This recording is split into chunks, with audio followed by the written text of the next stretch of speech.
We're gonna be honest. We're St. Louis Cardinals fans on this channel. But since we said we're being honest, the 2006 World Series kinda sucked. The 102nd edition of the Fall Classic pitted two historic franchises at two of their most random points in their histories for a matchup that, yet again, outside of your respective cities, no one gave a single care to. This series ultimately accomplished nothing but set a bunch of random records, give us a baby Justin Verlander, and make one team the undisputed second best team in Major League history, despite their very best efforts this season not to be remembered as such. This is the 2006 World Series. Baseball's big dance this year pitted the 83 and 79 NL Central winning St. Louis Cardinals, yes, that is a real record, versus what I'm assuming was an AI-generated 95 and 67 wildcard Detroit Tigers. Until 2023, this series or 2008 had my money for the two randomest teams being paired against each other in a series this century. Before we look at our teams, let's take a look around the league first to see exactly what was shaken in the show in 2006. To start, the Atlanta Braves failed to qualify for the postseason for the first time since 1991 after finally relinquishing their division crown to the Mets, more on them later. Barry Bonds surpassed Babe Ruth on the all-time home runs list. The Dodgers picked Clayton, infinite postseason ERA glitch, Kershaw in the 7th overall pick in that year's draft. Bud Selig goes Balco, and Greg Maddux had a potential no-hitter interrupted by a rain delay, costing him that coveted achievement. Can you still believe that this Hall of Fame threw not one no-hitter? Oh yeah, and the first WBC happened this year. That surely won't mean anything on down the line. And now for our teams.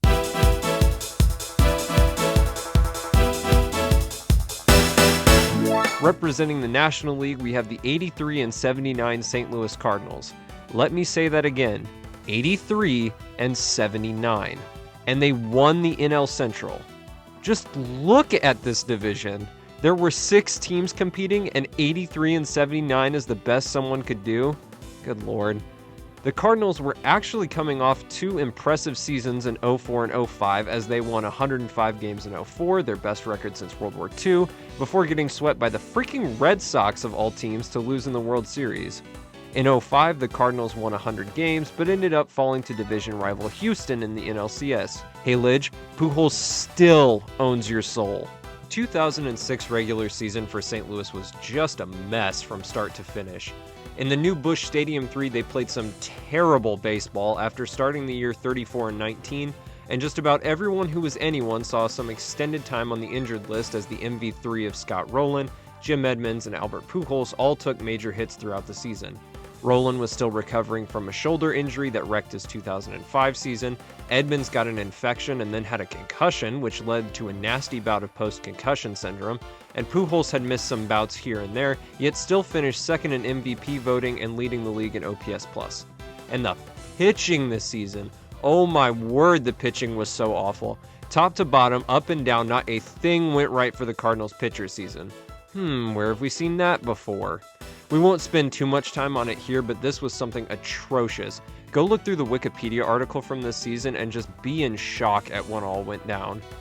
Honestly, you had a better chance of going out there to pitch for the Cards in 2006 than their pitchers.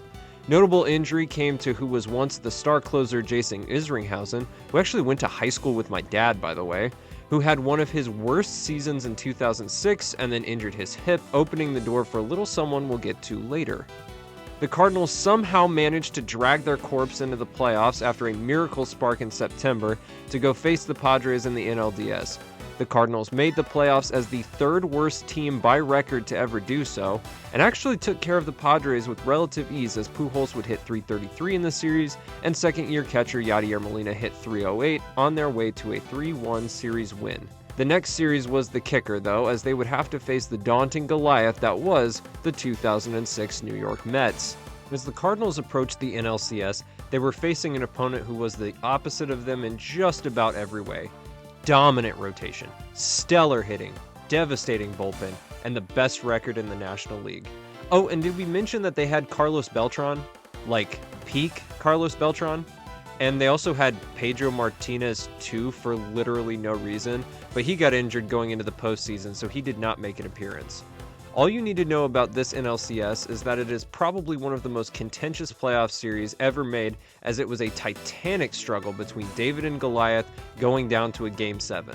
Before we get to Game 7, however, I want to quickly shout out music video star and NPB bass coach So Taguchi for his go-ahead home run in Game 2 of this series as one of the most out-of-nowhere home runs in playoff history. Game 7 of this NLCS was probably one of the greatest games ever played, as it featured a tense 1-1 tie headed into the 9th inning thanks to Indy Chavez making literally the greatest catch I've ever seen to rob Scott Rowland of a home run, and then Jeff Suppan working out of a bases-loaded one-out jam to get the same Indy Chavez, of all people, to fly out to end the inning. As we begin the 9th, Yadier Molina comes out of nowhere to hit a 2-run go-ahead home run off of not Billy Wagner, who the Mets inexplicably did not use for this crucial final frame. In the end, it came down to rookie emergency closer Adam Wainwright, who I'm sure won't do anything special or iconic later in his career, against him, Carlos Beltran. Bases loaded, 2 outs. Beltran takes 83 miles an hour straight down the middle for strike 1. Why he did not crush this pitch, I have no idea. He then fouls a changeup for strike 2. This is it. 1 pitch, 1 swing. Glory rests on the other side of this pitch no matter what happens. Beltran is set, Waino winds up, and freezes Beltran on possibly the nastiest and most iconic curveball ever thrown in all of baseball. As Beltran ate that, Uncle Charlie, the Cardinals celebrate another trip to the Fall Classic. If you want more in-depth on this series in particular, there are a bunch of good videos out there covering it. If you want a Mets fan's perspective on this whole deal, I highly suggest checking out this video by The Fins Chats. He does a lot of UFC content, so if you're interested in that kind of stuff, go take a look.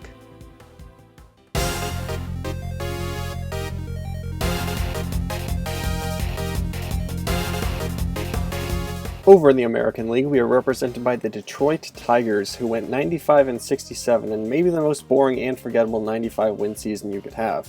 It's not like the Tigers are an overall terrible franchise or anything. They have 4 titles, including one against the Cardinals in 1968, but these Tigers, oh boy, these Tigers. They began 2008 by hiring Hall of Fame chain smoker and baseball manager Jim Leyland, calling up pre-K Upton Justin Verlander, getting Maglio Ordonez back, and solidifying a roster core with Hall of Famer Ivan Rodriguez, prime Carlos Guillen, Craig Monroe, and young Curtis Granderson. The pitching also got help in 41-year-old Kenny Rogers, who placed 5th in Cy Young voting in 2006, Joel Zumaya, and Fernando friggin' Rodney, noted 2019 World Series champion. The Tigers came out guns a-blazing from April to June with a record of 55-25 heading into July. While they cooled off in July, they fell off a cliff in the final 2 months of the year as they went 13-16 in August and 12-16 in September, as they cost themselves the division to the Twins with a loss to the Royals on the last day of the regular season. The Tigers went an abysmal 19-31 in their last 50 games as they dragged themselves kicking and screaming into the playoffs in the wildcard spot. As their reward for somehow surviving the regular season, the Tigers were tasked with facing the giants that were the best in the AL, New York Yankees. While only 2 games separated their records, the Yankees were considered the far superior squad and the team to beat in the AL. While losing Game 1 thanks to home runs by Jason Giambi and Derek Jeter, the Tigers came back from a 3-1 deficit in Game 2 to win 4-3 thanks to Curtis Granderson and Carlos Guillen. Game 3 saw Kenny Rogers outduel Randy Johnson in the first postseason game in Detroit since 1987, as the Tigers won a dominating 6-0 game behind 7 2/3 fantastic innings from Rogers. Game 4 was all Jeremy Bonderman as he went 8 1/3 against the Yankees, and the Tigers feasted, winning the game 8-3 and the series 3-1 in a shocking upset. At one point in this series, the Yankees were held scoreless for 20 1/3 innings, while the Tigers would score 17 runs in that span. In the ALCS, the Tigers would go on to face the actually good this time we swear 93-69 Oakland A's. But before we discuss this series, we need to let you know that Fox had their absolute best men on the call for this one. In noted man of faith Tom Brenneman, as there's a drive in a deep left field by Castellanos, it will be a home run. And Steve, I have a whole section on my own Wikipedia articles dedicated to my controversial calls, Lions. The latter of which was fired after Game 3 of this series due to a racially insensitive remark. We are off to a fantastic start so far. And we would also like to note that this series marks the only Major League appearance for one Mark Kiger of Oakland, as he came in as a defensive replacement twice, never saw a plate appearance, and never saw the majors again, becoming one of only 6 players to make their debut in the postseason, and the only player to ever have their entire Major League career take place in the postseason. Games 1 through 3 were fairly uneventful, as the Tigers took all 3 behind good offense and another stellar outing from Kenny Rogers. The real kicker is Game 4. Strange how both of the climaxes in the LCS this year were better than the actual World Series itself. In Game 4, the A's went up 3-0 before surrendering 2 runs and then the tying run to a Maglio Ordonez home run. Fast forward to the 9th as we have a tie ball game. 2 on, 2 out, Maglio Ordonez at the dish for a shot at the sweep, the pennant, and Tiger glory. Houston Street winds, and Maglio Ordonez sails the ball into Tigers history with one of the most iconic home runs in franchise history. This title was the 10th in Tigers history and the first since 1984.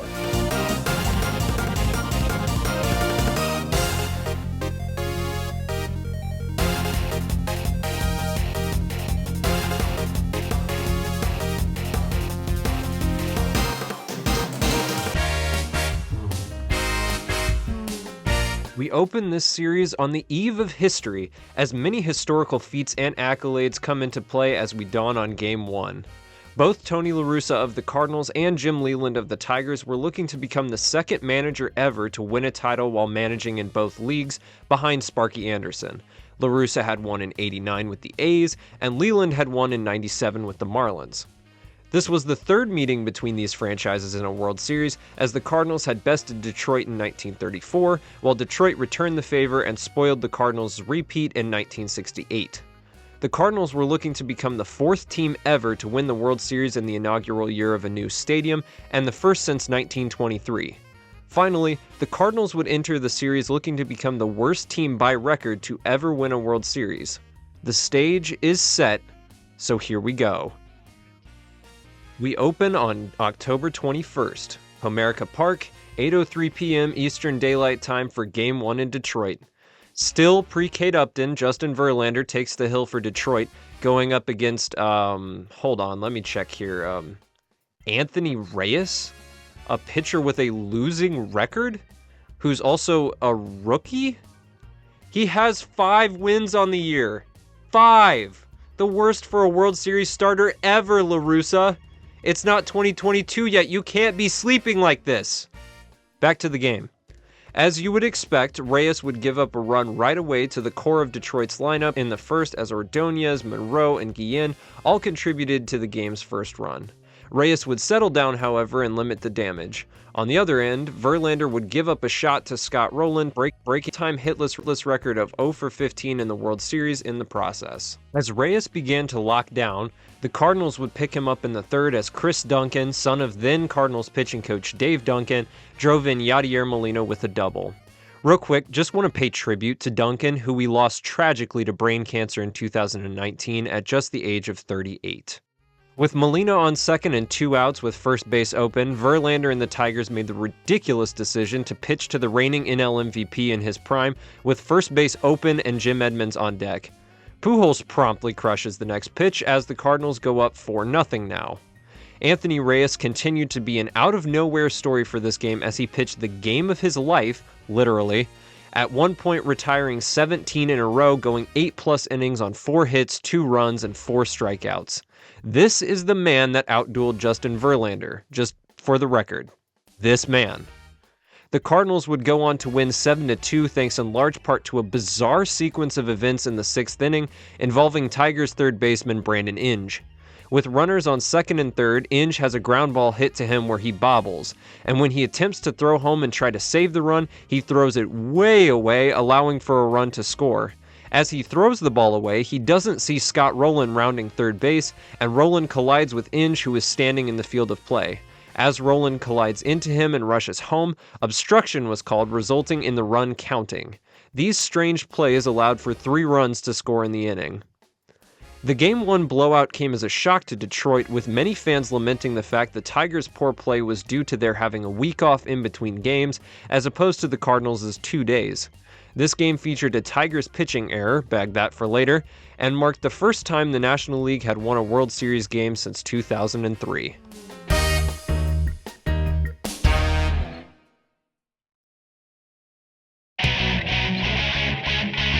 Game 2 began at the same place, same time, plus 20 minutes, 1 day later. Rain was coming down in Comerica Park as we would see Kenny Rogers take on Jeff Weaver, a pitcher who has virtually been left for dead by every single team he had been on up to this point, as the Tigers picked him up from Anaheim with a 6.29 ERA. As Rogers completed his half of the first inning, TV cameras picked up on a strange substance underneath his left thumb, as Cardinals players began claiming the ball was moving in a very unusual way. Hold on, wait for it. Oh yeah, the foreign substance alarm is back, baby! Tim McCarver even remarked that the substance was probably pine tar and that Rogers should probably be ejected. In doing so, McCarver paid homage to the 1980 World Series, which featured a very similar foreign substance debacle. That's right, we've truly come full circle on how did we get here. While La Russa did not formally object to the umpiring crew, the umpires did make Rogers wash his hands and no ejections were made. Rogers would stay in the game with a stain gone by the second inning. In Weaver's half of the first inning, he, like Reyes, fell prey to the top of the Tigers lineup as Craig Monroe stepped up to the plate.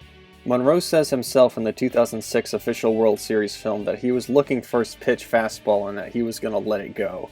Sure enough, Weaver throws one straight on and Monroe sails it, giving Detroit a 1-0 lead.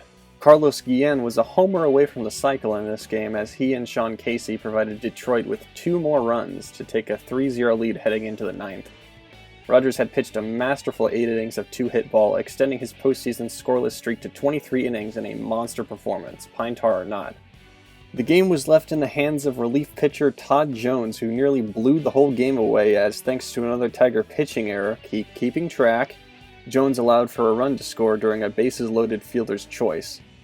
Jones would close it out, but not after another scare, and the Tigers would even the series at a game apiece.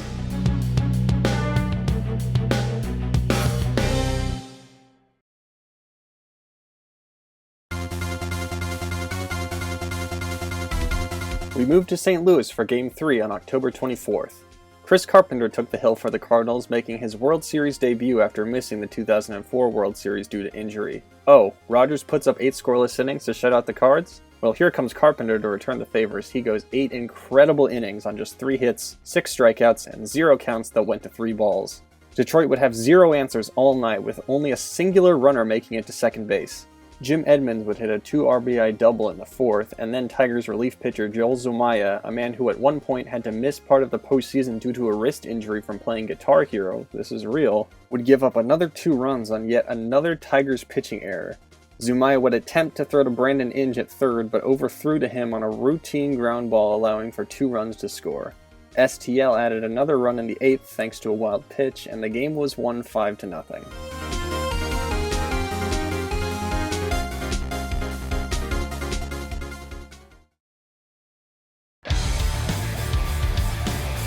Game 4 did not, in fact, take place the next day as we were rained out for the first time since 1996, pushing the game to October 26th.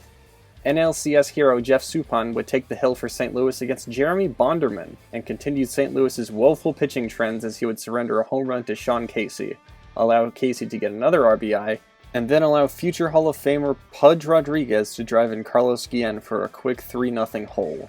David Eckstein, husband of a voice of our childhood Ashley Eckstein, would help the Cardinals strike back by doubling in Aaron Miles in the 3rd.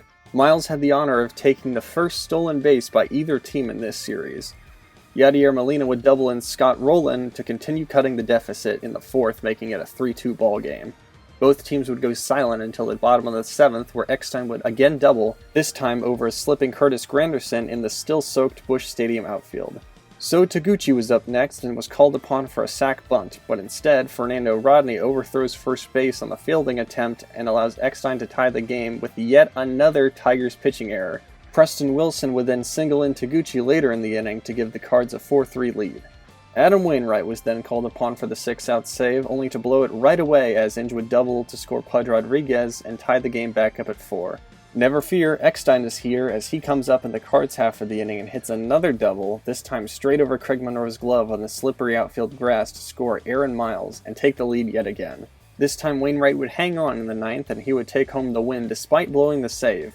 This put the Cardinals in the position to go for the kill shot the next night.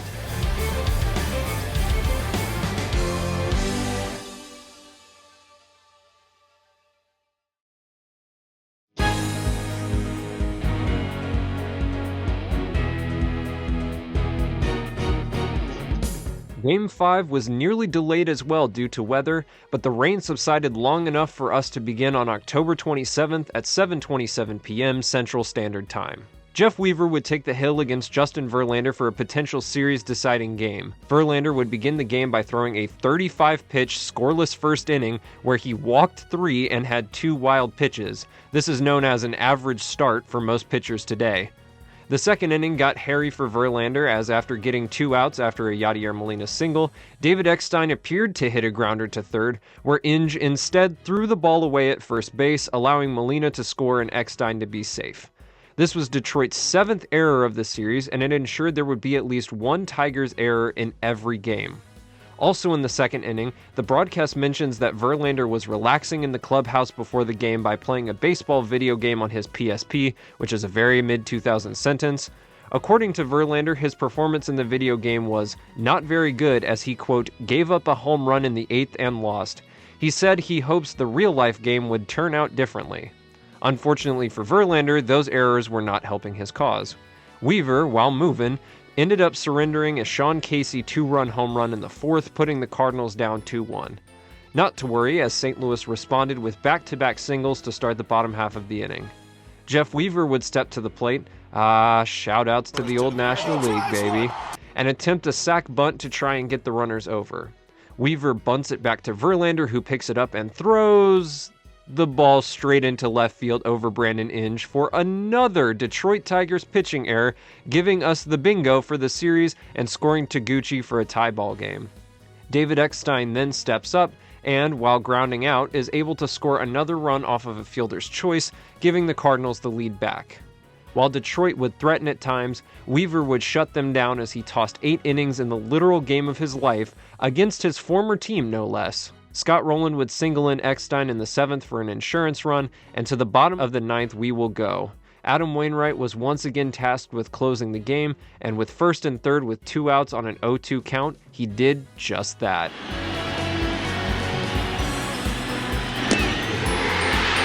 For the first time since 1982, St. Louis has a World Series winner.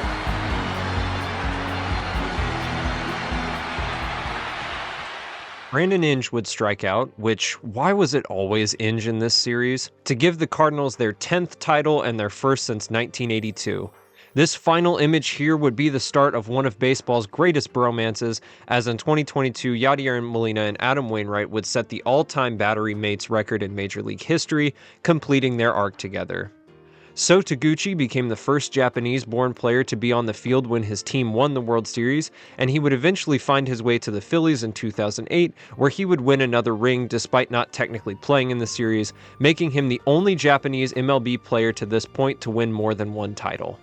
The Cardinals would go on to win again in 2011, with only Carpenter, Waino, Yadi, and Pujols being around to win that one as well. Detroit would make the series again in 2012, only to get swept by the Giants in one of the more ugly series this century. Neither team would make the playoffs in 2007, as the Cardinals would post a losing record for only the second time this century as of the recording of this video. Tony La Russa also took the coveted crown of being the second ever manager to win a title with both leagues, with Bruce Bochy joining him in 2023. David Eckstein's Game 4 and 5 heroics would grant him the MVP, making him probably one of the more forgettable World Series MVPs in recent history. The Cardinals also won this series-clinching game with only singles. No other hits, just singles, which seems about right at this point. The ratings for this series were considered alarmingly low at the time according to the Wikipedia article, which, I don't blame them, this series sucked, but compared to today's numbers, they aren't as terrible. All in all, this series was a dud. Sloppy, unexciting, and unenergetic baseball that didn't really do a whole lot for the major league landscape for years to come. While this series produced a lot of weird records and history, it's not for anything that really matters. Both teams, while storied franchises, were terrible, and outside of a few good individual players, brought nothing to the table. The legacy of this series is just to be known as the one that Detroit was in that one time, or as the Cardinals' 10th series we won. It fades worse into the background as it's sandwiched between a wrongfully forgotten series in 2005, go check out our video on that one, and a disaster of a series in 2007, go check out the Jolly Olive for that one. As St. Louis Cardinals fans, even we overlooked this series because for us, greater things were to come.